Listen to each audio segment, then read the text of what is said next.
Hello friends, today we are going to continue chapter number 9, Fundamental Rights, Fundamental Duties and Directive Principle of State Policy, lecture number 6. Friends, up to now in this chapter we have discussed and understood about the human rights and its importance. We discussed about the fundamental rights and its importance as well. Friends, we discussed that these fundamental rights, fundamental duties and directive principle of state policy are the very important basic features of our constitution. Friends, we discussed that why these fundamental rights are necessary. As we discussed that these fundamental rights are very much necessary for the overall all-round development of any person. It is very much important for the welfare of the people. We understood, and we also discussed in the previous lecture that with the inspiration of the human rights, our constitutional framework also incorporated certain rights in the Constitution of India that were known as the fundamental rights of our country. We discussed that there are total 6 fundamental rights of our country. Right to equality, then right to freedom, right against exploitation, then right to cultural and educational rights, right to freedom of religion, and right to constitutional remedies. Friends, we discussed about all these rights in detail in our previous lectures. We discussed about how this right to equality, that means each and every citizen is treated equally before the law. In the eye of law, each and everyone is same. Equal protection is given to each and every people, each and every citizen of our country. No discrimination is done between any people, between any citizen of our country. So each and everyone are treated equally, whether that person is a rich person or a poor person, whether that person is educated, uneducated, whether he is a male or female, if that person is speaking any kind of language, no discrimination is done in our country for any purpose. So that is right to equality. We understood about right to freedom as well, in which we discussed about certain freedoms has been given. We also discussed about all the rights like right to religion, in which each and every citizen is free to adopt and follow the religion of his own choice. In right to education and cultural right, we discussed that each and every citizen are free to get cultural and education right. They can open and follow any cultural and educational institution as per their own wish. We also discussed again right against exploitation, in which this right against exploitation secures the citizen from being exploited in any kind of various forms. They protect the women, children and the other people from the exploitations like child labor, low wages instead of regular wages, forced labors, etc. We also discussed about right to constitutional remedies, to which Dr. Ambedkar considered as the soul of the constitution, as this right protects the citizen. If any of the person is deprived or denied of any of the above 5 rights, they can approach to the court and seek justice from him. So friends, when we were discussing about right to freedom, we learned that there are certain restrictions also in right to freedom. To protect the law, as we are living in a society, to protect law, certain restrictions are being given. Here, there is one preventive measure taken to protect the right to freedom. That is the preventive detention. Let us understand what is preventive detention. Today's topic that we are going to learn, that is prevention,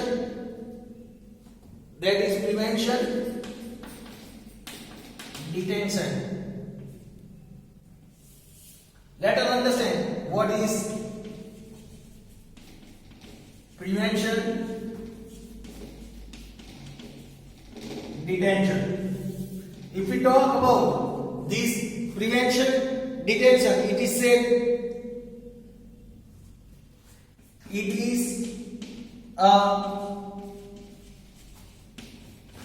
preventive action. Prevention detention is a preventive action taken to prevent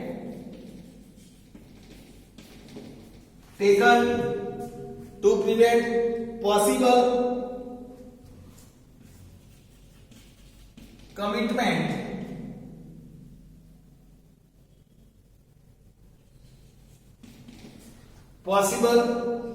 commitment of crime. Means if the police finds that if any person is going to do any kind of crime, to prevent him from doing that kind of crime, this prevention detention can be done. Here it is said that if government feels anything suspicious, if government feels anything suspicious about some person, and if that person is find any suspicious about some person, and if that person may cause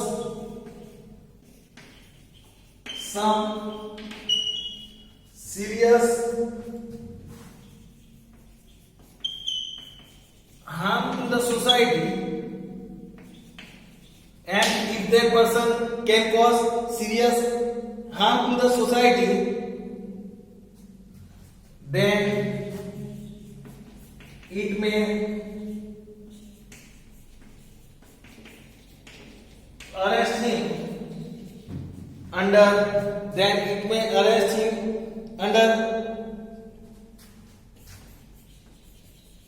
prevention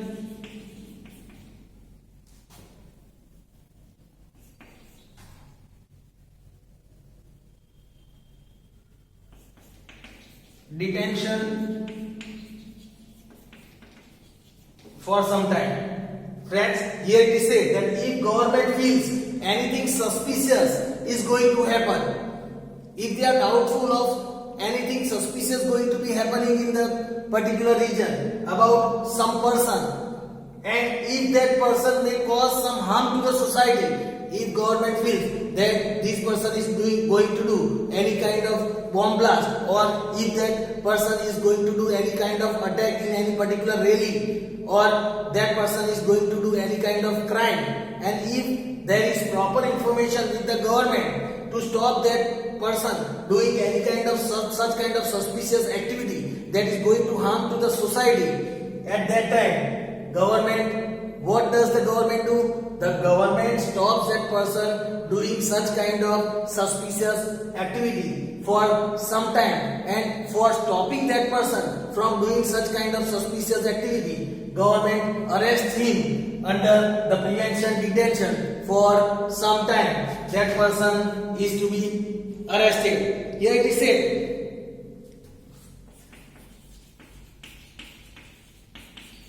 the arrested person is not punished but detained, is not punished but detained to stop him from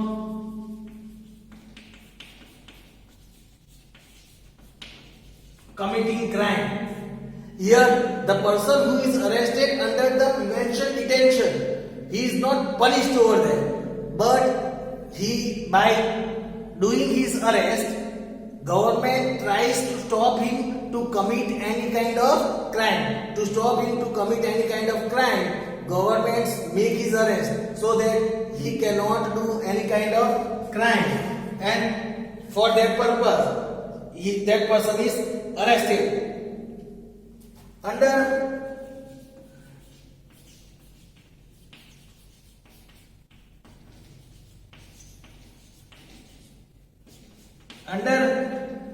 prevention detention, it is not necessary to present, it is not necessary to present the arrested person before magistrate. Friends, here it said under prevention detention, if any person is arrested under prevention detention, it is not necessary to present that person in front of the magistrate, as we have the information that if any person is arrested, as we all know this, that if any person is arrested, then that person is to be present before the magistrate within 24 hours. But here, that rule doesn't implement over here. Here it is said, if any person is arrested under the prevention detention rule, prevention detention law, that rule doesn't implement that he should be present before the magistrate within 24 hours. That is for the arrest of any other person. But if the person is arrested under Prevention Detention Act, then that person is not it is not necessary for the government or the police to present him before the magistrate. Here it is said,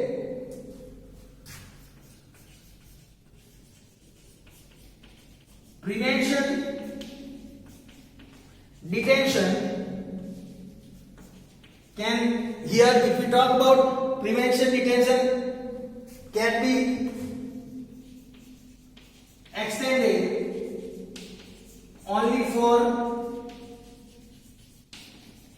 3 months.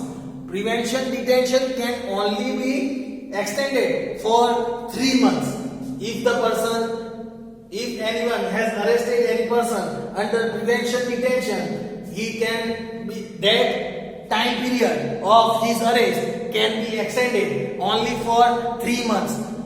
The government or the police cannot arrest any person, particular person, under the prevention detention for more than 3 months. So here the time is also fixed for the person who is arrested under the prevention detention.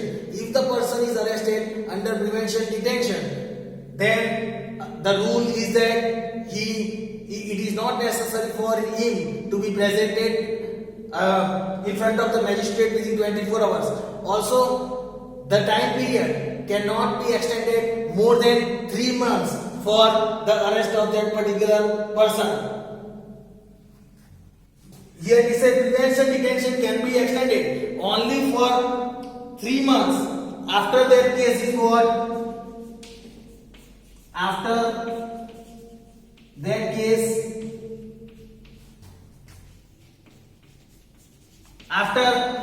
case is brought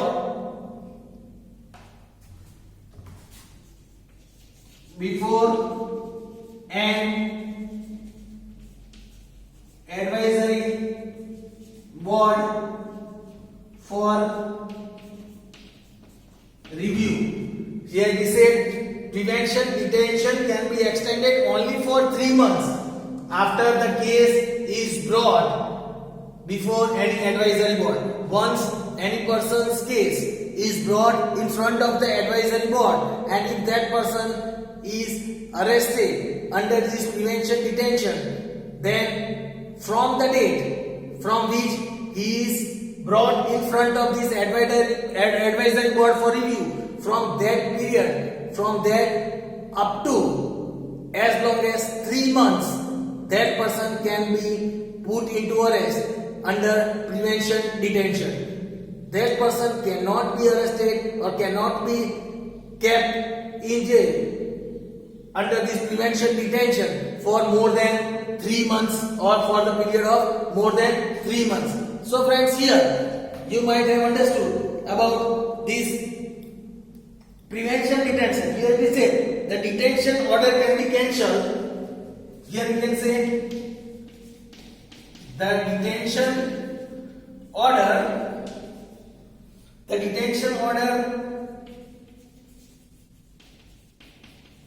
can be cancelled. The detention order can be cancelled based on the opinion of the judge, can be based on the opinion of the judge of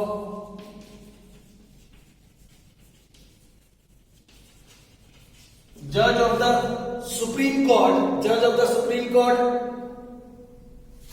or members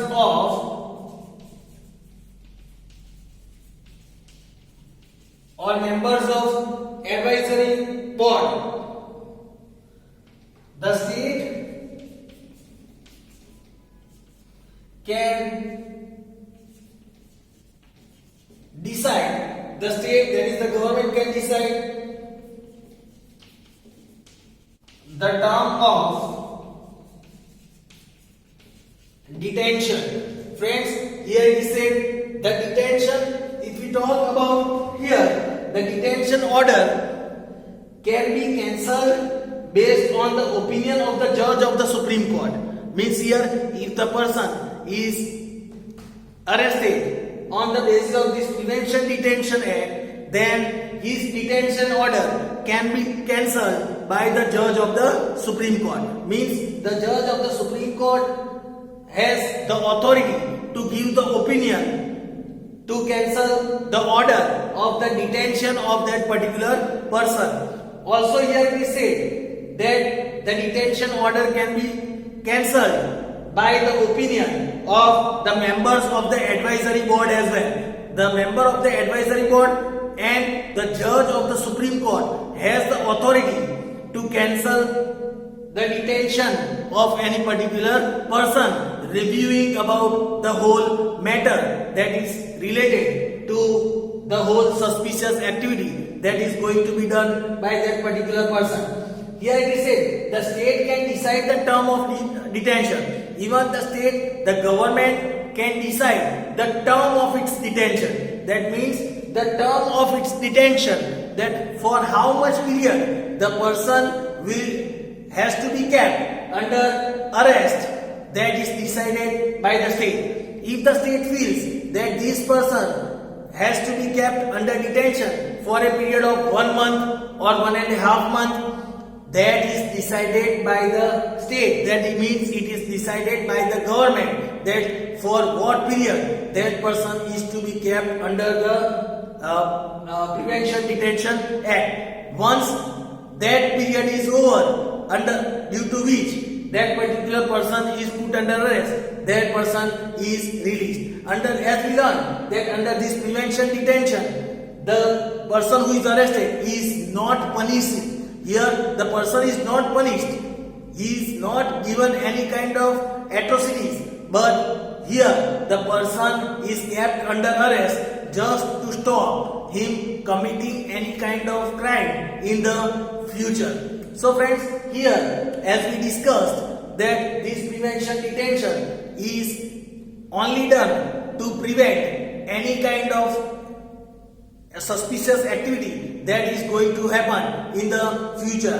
If there is information with the government, with the security members or the advisory board about any suspicious activity going to be done by any person, they can stop. As I gave you the example that if there is any particular rally of any politician, and if there is information with the government of any kind of attack in that kind of rally by any particular person, and if the government of the police is confirmed that this person is going to do any kind of riots or any kind of bomb blast in that particular rally, then to prevent that kind of crime happening in the society, happening in that particular rally, the government or the police arrest that particular person so that that person doesn't perform that suspicious activity. That person cannot do any kind of such kind of crime or act that is very harmful to the society. So to prevent the person doing any kind of such activity, this prevention detention is very important. So in right to freedom, this